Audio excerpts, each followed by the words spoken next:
නෑ රෙකෝඩින් බලන්නේවත් නෑ මන් දන්නවා. ෆයිනල් රීකැප් එකේ ලයිව් එක බලන්නේ අඩුම ගානේ ඩිස්කෂන් එක බලන්නේ නෑ කියලා හිතහන්කෝ. පේපර් එක අරන් කරලා මාකින් එකක් දැම්මම මාකින් එකෙන් චෙක් කරනවා කී දෙනෙක් පන්ති ඉන්නේ අඩුම ගානේ. එහෙම කරන්නේ නැති බව අපි දන්නවා. හැබැයි කරන සීමිත ප්‍රමාණයට එනවා. ළමයි ඉන්නවා නම් මගේ 5000ක් 5500ක් රිවිෂන් නගර හතරෙම. ඕකෙන් ඒ ප්‍රමාණය 250ක් විතර දෙන්නේ. 5500 බලන්න කොච්චරක් වැඩ කළා නැද්ද කියන්නේ කියලා ඒකක් ගන්න. 5500කින් 250යි 300යි නම් ඒ ඉන්නේ මගේ ළමයින්ගෙන්. ඊටු ළමයි 4500ක් වැඩ කළා නැහැ 4750ක් වැඩ කළා නැහැ. ඉතින් ඒ જાතියුම් බහුතරේ තමයි ඉන්නේ. 250ම රත්නමරට හම්බෙන්නේ නැහනේ. උපරිමයට 50ක් 60ක් හම්බෙයි. ඇත්ත කතාව ඒක. මේ කියන්නේ ඒ 250ට එන්න කියලා කොහොමද කියන්නවට. මගේ නෙමෙයි හැම පන්තිකම තමයි සත්‍ය කතාව. හැම ගුරුවරයාගේම ඔහොමයි. ළමයි 10000ක් ගියත් 20000ක් ගියත් කොච්චර විභාග ලිව්වත් එන පර්සන්ටේජ් එක වෙනස් කරන්න බෑ කාටවත්. අද වැඩ කරන ප්‍රමාණය නිශ්චිතයි හැම පන්තිකම නිශ්චිත ප්‍රමාණයක් විතර වැඩ කරන්න. වැඩ නොකරන එක කොහොමත් කරන්නේ මධ්‍යස්ථ කාට CS එකක් CS එකක B එකක් සමට එන්න පුළුවන්. වැඩ කරන එකට එකක් හෝ B එකක් එයි. ඒකයි කියන්නේ වැඩ කරනකොට එන්න කියලා කියන්නේ දැන්වත්. ඔයාලට දැන් මේ මොකුත් නොකර ඉඳලා එකක් ගන්න හිම් බෑ දැන්. ඒ බොරු කතා ඕවා. එහෙම කරන්න පුළුවන් අර හයි කැපැසිටි ළමයෙක් නෑ. එහෙම ළමයි කිහිප දෙනෙක් හැම නගරකෙම හැම අවුරුද්දෙම ඉන්නවා. එකෙක් හෝ දෙන්නේ. එකෙක්වත් රත්නපුරේ නන්නේ. ස්ථිරව මං කියනවා. හිතන්නේ මම අන්තිම මාසෙ නඩ කළා වාට එකක් එන්නේ නැහැ. වාට එන්නේ කාටවත්. එන්නෙම නැහැ මෙහෙට. මම බය නැතුව කියන එන්නෙම නැහැ. ඔයා මහන්සිලා වැඩ කරන්න ඕනේ ඒකයි මං කියන්නේ. එහෙම ළමයි මුළු ලංකාවටම 10ක් විතර. ඒකේ රත්නපුරේ මගේ රිවිෂන් එකට පෙන්නන සම්භාවිතය ඉතාම අඩුයිනේ එතකොට. ලංකාවෙම 10ක් විතර ඉන්නකොට. ඒ නිසා මතක තියාගන්න එහෙම මෙහි ඉන්න මම දන්නේ ඊළඟ අවුරුද්දේ ප්‍රතිඵල කියන්නේ එහෙම එකෙක් ඉන්න පුළුවන් මම දන්නේ නැහැ. හරිද? බහුවේ නැති වෙයි. කොහෙර එකෙක් එහෙම එකක් ඇති කොහේ හරි. හැබැයි අති බහුතරය 99.999ක් මෙහෙම જાතියුන් නෙවෙයි ඉන්නේ. ඒ නිසා මතක තියාගන්න මොකුත් දර නොකර ඉන්නවා නම් ඒකක් ගන්න හම්බෙන්නේ නැහැ. මොකුත් දර කරන්නේ නැහැ කෙනෙකුට අම්මා අඩුම ගානේ බන්ධනයක් වතන ගන්න බෑ කියන එකනේ. මොකුත් දර කරලා නැහැ කියන්නේ. මම මොකුත් දර කරේ නැහැ කියලා හිතන්නේ උට බන්ධනයක් වතන ගන්න බෑ කියලා එකෙක් මං හිතන්නේ. උට කොහොමත් ඒකක් ගන්න බෑනේ කියලා. හැබැයි මෙතන ඉන්න කවුරුවත් මොකුත් වැඩ නොකරපු ළමයි නෙවෙයි ඈ. අඩුම ගානේ සිලබස් එකෙන් 10ක් 15ක් හරිව දන්නවා. ඒ දන්නේ කාට ෆේල් නොවි කොට යන්න පුළුවන්. ඒකයි මං කියන්නේ.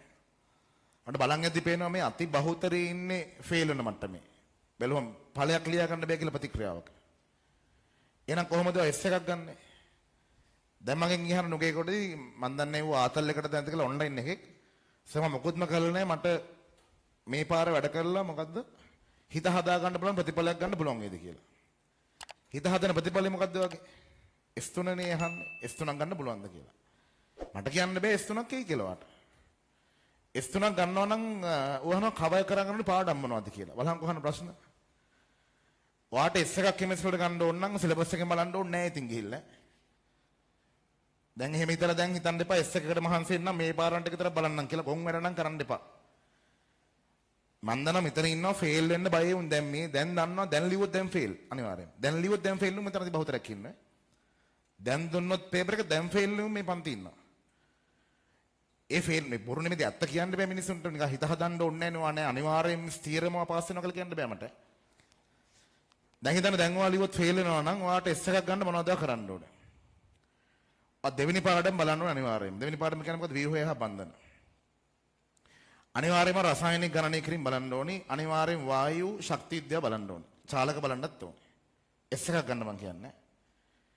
මේ ටික බලලා ඉවර වෙලා අනිවාර්යයෙන්ම ලබන මාස සමතුලිතතාවයකට සමතුලිතතාවය නම් පුළුවන් කරගන්න ඕනේ.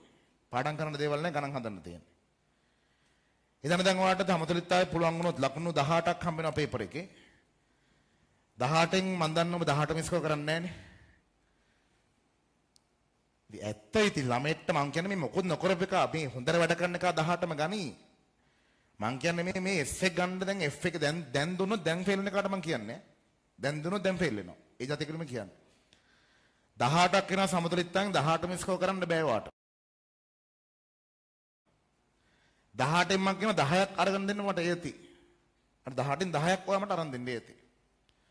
දැන් S එකට ලකුණු 10ක් එකතු වෙනවා ඊට පස්සේ දැන් මම වායු පාඩමයි ශක්ති විද්‍යාව කවර් කරගන්න කියලා කියන්නේ වායු ශක්ති විද්‍යාව චාලක බැරුව සමතුලිතතාවයට එන්න බෑ එකයි ඈ. වායු ශක්ති විද්‍යාව චාලක බැරුව සමතුලිතතාවයට එන්න බෑ ඒකයි මේ පාරන් ටික පුළුවන්. වායු පාඩමම ඕනේ නැහැ PV සමාන NRT දා ගන්න පුළුවන් වෙනවනේ එච්චරයි. ඒකවත් බැරි වුන් තමයි මම දන්නවා ඉන්නේ. ඔයාලට සමතුලිතතාවයට එනවා නම් වායු පාඩමම ඕනේ නැහැ. ඔයා PV සමාන NRT දන්නව නේද? පෘථග්ජනෙන් එක දැනගෙන ඉන්න ඕනේ. ඒතර PV සමාන NRT ඇප්ලයි කළා ගානක් හදා ගන්න පුළුවන් වෙන මෙතනට එන්න. ශක්ති විද්‍යාව ඔක්කොම ඕනේ නැහැ. තාපදායක ප්‍රතික්‍රියා කියන්නේ ශක්තිය පිට වෙන ඒවා තාපවශෝෂක ශක්තිය උරා ගන්නවා ඒක දැනගත්තාම ඇති. චාලකේ වාට ශීඝ්‍රතා ප්‍රකාශනයක් ලියා ගන්න පුළුවන් වුණාම ඉතින් සමතුලිතතාවය පුළුවන් වෙනවා. එතකොට මේ ලොකු ලොකුට ඕනි වෙන්නේ නැහැ. මම වලට කියන අනිවාර්යයෙන්ම මේ ව්‍යුහය බන්ධන පාඩමම හොඳට පුළුවන් කරගන්න ඕනේ. 100%ක් පුළුවන් වෙන්න ඕනේ. බන්ධන පාඩම පුළුවන් වුණොත් විභාගයට බහුවර්ණ 4ක් අහනවා. ස්ට්‍රක්චර් ඩිස් එකක් අහන ලකුණු 100යි බෙදුවට පස්සේ ලකුණු 2.5 කරන ලකුණු 7ක් විතර හම්බ වෙනවා මේ කැලේ.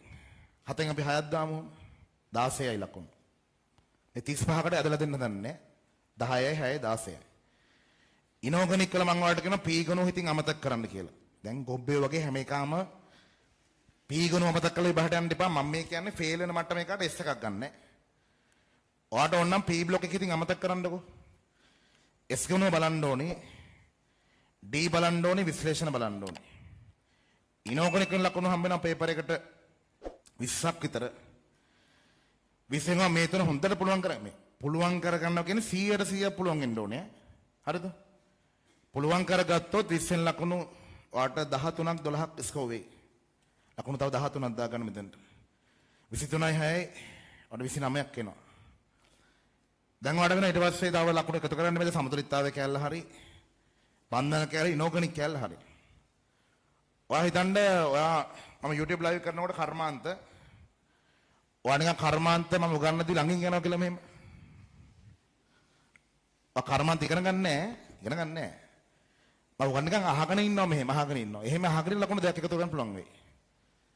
16යි 26යි 29යි 31ක් තියෙනවා. තව හිතන්න හොඳ පාඩමක් වෙනවා විද්‍යුත් රසායනය. හොඳ පාඩමක් ලේසිම ලේසි ඉලෙක්ට්‍රෝ කෙමිස්ට්‍රි. විද්‍යුත් රසායනය නම් ඕන මෝඩයකට පුළුවන් කරගන්න පුළුවන්. දැන් නම් මම කරන්නේ ඇත්තට මානසික වටන එක මෝඩයෝ ගොබ්බයෝ කියලා බැන. එහෙම මම කිව්වම ඔයාගේ වලට මොකද? උඹට අපි කරලා පෙන්නන්නම්.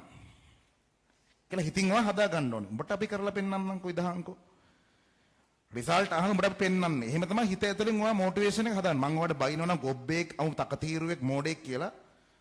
ඔයා හිතන්න උඹ ඉඳපන් උඹට අපි පෙන්නන්නම්. මට කරලා පෙන්නපන්. එච්චරයි මට වෙන්න ඕනේ. ඉලෙක්ට්‍රෝනින් අහන විභාග බහුවර්ණ දෙකක්. 7 රචනා ප්‍රශ්නේ පාර්ට් A එක ඉලෙක්ට්‍රෝ. 7.5 බෙදුවාම 3.25 කරන ලකුණු 5ක් එනවා. එකතු කරාම ඔක්කොම 3.25යි අපි 3 දාමු ලකුණු 5ක් එනවා. ওই පහම ස්කෝර් කරගන්න පුළුවන් ගිහිල්ලා. දැන් ලකුණු හැම 11යි 21යි 31යි 31යි 34යි 36යි. දැන් පාස් 36යි. ඇති. පාස් පාස් වෙන්න බැරි නෑ කෙමිස්ට්‍රි. හැබැයි මං කියපු පාඩම් ටික 100% පුළුවන් කරන් යන්න ඕනේ. එච්චරයි. ඔයාලට මම සමතුලිතතාවයෙන් ලකුණු 10ක් නේ දුන්නේ 18ම ගන්න කියලා මම ඔයාලට කිව්වේ නෑ. මේකෙන් මේ භාගයක් විතර මම ස්කෝර් කරන්න කියන්නේ පේනවද? මේ කැලියුන් ලකුණු 5යි ඔහොම ස්කෝර් කරගෙන ගියාම වාට ලකුණු 35ක් 36ක් කරා මේ විභාගේ පාස් වෙන මට්ටමට හදා ගන්න පුළුවන්. ඒ නිසා මතක තියාගන්න ඔයාට පාස් වෙන්න බැරි කමක් නැහැ. දැන් හරි ඔයාව ෆේල් වුණොත් එහෙම. දැන් හිතා මෙතන එක්කර ෆේල් වුණා කියලා. හිතන්න මෙතන කළා මේක හරි විභාගේ ෆේල් වුණොත් 2021 ඒ කියන්නේ ඔබට මේ පාරන් ටිකවත් කරගන්න බැරි තරම් මොලේ නැහැ. එහෙම කරගන්න එපා. ඔයාට මේ කියපු පාරන් ටික පුළුවන් කරගන්නකෝ. හැබැයි පාරන් ටික 100% පුළුවන් වෙලා තියෙන්න ඕනේ. ඒ පාරන් ටික හොඳට පුළුවන් කරගන්න. ඕගනික් මන් දාලත් නැහැ මේ. දැන් ඕගනික් මම ගන්නේ අහන් හිටියා නේද? අඩුම ගානේ පන්ති ආවනේ. ලකුණු 25න් 5ක් එකතු කරගන්න ගිහිල්ලා. බලපන් කොච්චර අඩු ගානද මම එකතු කරන්න කියලා උඹට කියන්නේ 25න් 5යි මේ තරම් පණ දාගෙන ඕගනික් උගන්නලා අර ගොබ්බයට හෝ ගොබ්බිට මං කියන ලකුණු 5ක් එකතු කරගනින් කියලා 25න් 5ක් දහං කොමේ 41ක් එනවා. තව ටික ටික ලකුණු 60ක් විතර ඕනනම් ගන්න පුළුවන් වෙයි ගිහිල්ලා. බැරි කමක් නැහැ පුළුවන්. ඔයා වැරදුනොත් අර කියන්නේ ඔයාට වැරදුනොත් වැරදින්නේ ඔයාගේම නොසලකලිකමත් නිසා. ඒක මගේ මුළු සිලබස් එකම අල්ලන්න යන්න ඕනේ නැහැ දැන්. ඔයාට කෙල වෙලා තියෙනවා නම් සිලබස් එකම අල්ලන්න බෑනේ දැන් ඇත්තටම. මං කියව පාරන්ටික හොඳට පුළුවන් කරගන්න විශේෂයෙන් විදුලි රසායනයේ සමතුලිතතාවය ඉනෝගොනික් වලින් මම පී ගුණ අයින්ම කරලා දැම්මා. පී ගුණෙන් බහුවර්ණ දෙයක් අහනවා. ඉතින් යාළුවගෙන් කොපි කරලා ගහකට දෙකක් 43ක් එනවා. 45ක් ඕන තරම් කොපි කරලා 45ක් කරගන්න පුළුවන් ගිහිල්ලා. ඒකයි මං කියන්නේ ඔයාට බැරි නෑ. ඔයාට මේක පාස් වෙන්න පුළුවන් ඈ. හැම එකාට මේ පන්ති කවුරුත් ෆේල් වෙන්න බෑ හැබැයි. ෆේල් වුණා කියලා කියන ඔයාට මේ ටිකවත් කරගන්න බෑ කියන අදහස මට එන්නේ. ගෙදර ගිහලා ඉන්න සහෙන් ප්ලෑන් එකක් හදාගන්න විෂයන් තුනට මං කියන්නේ මේ කිව්වේ අර අන්තිම අඩිය දැන් දුන්නොත් දැන් ෆේල් වෙන කාට මං කිව්වේ AB ගන්න C ගන්න බලන් ඉන්නේ උන් නෙවෙයි හරිද මේ කිව්වේ දැන් දුන්නොත් දැන් විභාගේ ලියුවොත් ෆේල් වෙන කාට මේ කියන්නේ ඒ නිසා තේරුම් ගන්න ඔයා විභාගේ ෆේල් වෙන්න ඕන ළමෙක් නෙමෙයි ෆේල් වුණොත් ඔයා හිතන්න ඔයාට මේ පාරට එකවත් කරගන්න බැරි වුණා කියලා සිලබස් එකේ මේ හතරෙන් බංගුවක්වත් නැහැ මෙතන පේනවද සිලබස් එකේ හතරෙන් බංගුවක්වත් මන් දාලා නැහැ ඒ නිසා ඔයාට පුළුවන් මහන්සිනුත් කරගන්න ෆේල් නොවි බේරෙන්න පුළුවන් ෆේල් වෙන මට්ටමේ හිටියොත් එහෙම. ඊටු විෂයන් දෙකත් ඔයා හැම බලන්න. මොනවද ලකුණු ගන්නවට කරන්න පුළුවන් පාඩම් ටික කියලා. අනිත් ෆිසික්ස් වල එහෙම. සිලබස් එකම අල්ලන්න බැයි නම් ඔයාට S එකක් දාගන්න හොඳට පුළුවන් කරගන්න පාඩම් ටික බලන්න ටික පුළුවන් කරගෙන වැඩ ටික සම්පූර්ණ කරගන්න. හැබැයි සිලබස් එකම ඉගෙනගෙන යන්න හැබැයි. ඉගෙන ගත්තාම ඔයාට දැන් ඔයා නොහිතව පාඩම් සම්පූර්ණ පුළුවන් වෙන්න පුළුවන් ඈ. දැන් හිතන්න ඔයාට දැන් ඕගනික් මම කියන 5යි ඔයා හොඳට බලනවා ලකුණු වලට ලකුණු 20ක් විතර තමයි ස්කෝර් කරගන්න පුළුවන් වෙයි. මේ මාස් ටිකට කළා. ඔය 60ක් විතර යනවා ලකුණු 60ක් විතර 100ක් ගන්න පුළුවන් එහෙම ගිහිල්ලා. එහෙම කරත් වැඩ ටික කරගන්න පුළුවන් බය වෙන්න බෑ. නමුත් ඔයා තමයි මහන්සි වෙන්න ඕනේ.